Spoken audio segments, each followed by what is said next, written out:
满场地的新能源，1万台车。This is a field of over 10,000 Neta V Chinese EV cars that are rotting away. 600多台啊，21年的，都是50公里以内啊，上牌新车。 And this man has just exclaimed that these BYD cars, all 2021 models, have less than 31 miles on them. Just like that field of 10,000 cars, they all have license plates on them, they're all fully registered, and they've been put away to rot. Yes, all of these cars have been left to rot. Why on earth is China throwing away entire fields of electric cars?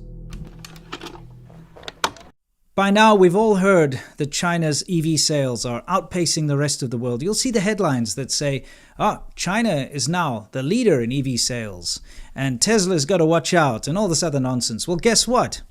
It's true, the numbers are true, but what you're not taking into consideration is that China is the land of shortcuts and facades, and all of these cars that you're seeing in this field, well, they're counted in those numbers. Let me explain to you what's going on. Should be around... Yes, I love my Exter wallet. This is really nice. I never expected this. And so I can chuck that big wallet of mine now. This is fantastic. Thank you. So my dad really likes his Exter wallet that I got him for Father's Day. Because, well, right now Exter's having a fantastic Father's Day sale, which I hope you'll check out yourself. But you're probably wondering why my wallet was in a field.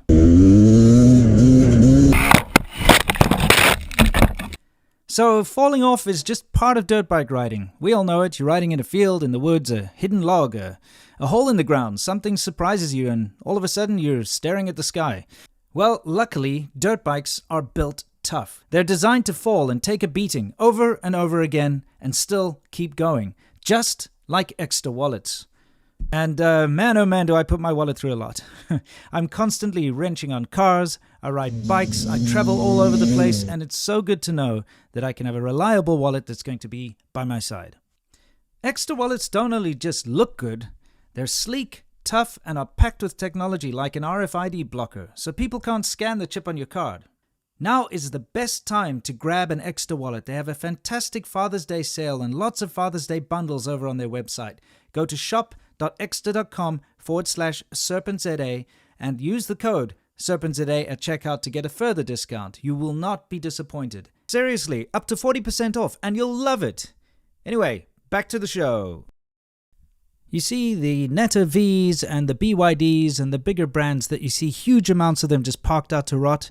Well, you see, that's because they need the numbers. In order to get subsidies from the government, in order to put out the sales figures that they've sold more than Tesla and that they're leading in EV production and EV sales, they need to have these fake sales. So BYD themselves will register them and put them on the market and then claim that they've been sold. And then, of course, they've got all those excess cars and they just stick them in a field and... You can make history tomorrow. But there's a bigger problem. There are even more car graveyards.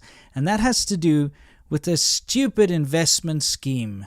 Let me explain. In China, very often you get these fly-by-night investment schemes.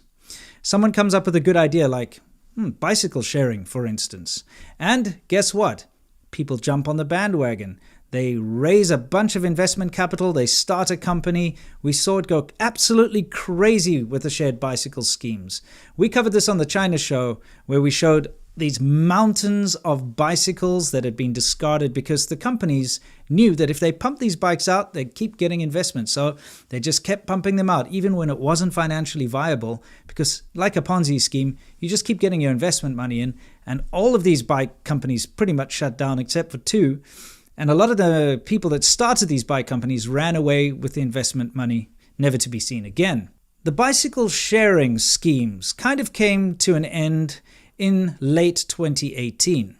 And then suddenly, and because the bicycle sharing investment scheme had now disappeared, people stepped in with a new investment scheme for shared vehicles. And this time it was for electric cars. Now, there's this fantastic video, which I'm going to link below in the description. You can see it in the background here. But there's a documentary filmmaker who went and took drone footage of the shared bikes, and he made this video called No Place to Place in 2018, where he showed all of these massive mountains of the shared bike failures. But he then went in 2019 to film the fields of abandoned electric vehicles. So this is No Place to Place 2. And what you're seeing are these fields of shared cars. You see, the idea, like shared bicycles, would be that you have an app. And if you need a car, you can look in your app and see, oh, there's a shared car nearby, a shared electric vehicle. And you go and you unlock it with your app and you can drive to your destination and then lock it again. It's actually a very nice idea. It's not a bad idea at all. But of course, because it's all a money grab and it's a ridiculous scheme and a Ponzi scheme type situation in China, they just pump these things out without doing proper market research, without actually seeing if it was viable or not. And so the end result is fields and fields of thousands of hundreds of thousands of abandoned vehicles that are now going to rot. Now, this is where it gets insidious. These cars are electric vehicles. And that means they have batteries in them.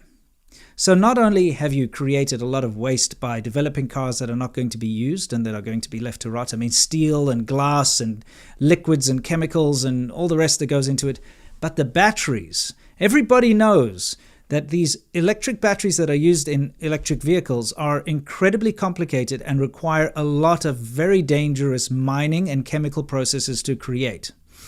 There are human rights atrocities attached to making these batteries, if you want to look into it. Child labor, slave labor, that kind of thing. But the detriment to the earth in mining all of these chemicals and all of the materials needed to create these electric vehicle batteries is just insane. So now you've created all of this environmental damage to make these cars, and then you just let them rot in a field. And of course, now they're going to create even more environmental damage because they're going to sit there for however long with all of these chemicals and batteries in them and all the rest of it. And they're going to pollute the environment further. So it's like a double whammy. Not only have you damaged the environment making them, but now you're damaging the environment by discarding them. And this is where China tricks everyone. You see, you hear about their great green initiatives, this being one of them. Oh, look, China's really pushing forward in renewable energy and electric cars. And if you just read headlines and you look at the numbers, etc., you would think China's doing a very good job. But what you're not seeing is the fact that China is actually destroying the earth at a rate never before seen. So you have to look past the facade, and people still don't seem to get this. China is an opaque country. They block all of this information from the rest of the world. You would not be able to just see this.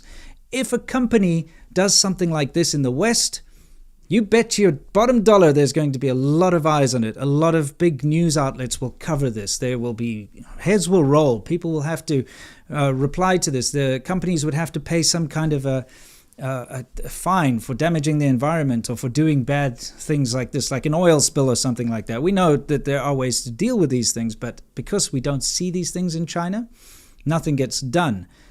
These massive fields of electric cars just sit there rotting.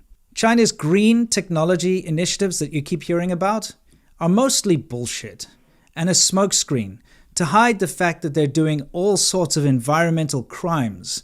And remember, it's all about turning a profit. It's not about saving the environment or anything like that. It's a propaganda push and it's a money grab. They want your investment. They'll say, hey, look, invest in China, invest in these green initiatives. You feel good, you go and invest your money. It's being used for wasteful projects like this that really damage the earth. So think twice before investing in China. And if you want to find out more about what's going on in China, I'm talking about up-to-date, down-to-the-wire news, events, and everything else in between, come and join me for the China Show on Friday. This is my live show that I do with my business partner, Laowa86, where we cover what's new in China, the soft power hour, the Wu Maos, the haters, the everything else. It's fantastic. It's a lot of fun. It's comedic, serious, and everything in between. So I hope to catch you there on Friday. And until next time, you know the drill, as always. Unlike wasteful Chinese EV companies and all this other nonsense, stay awesome.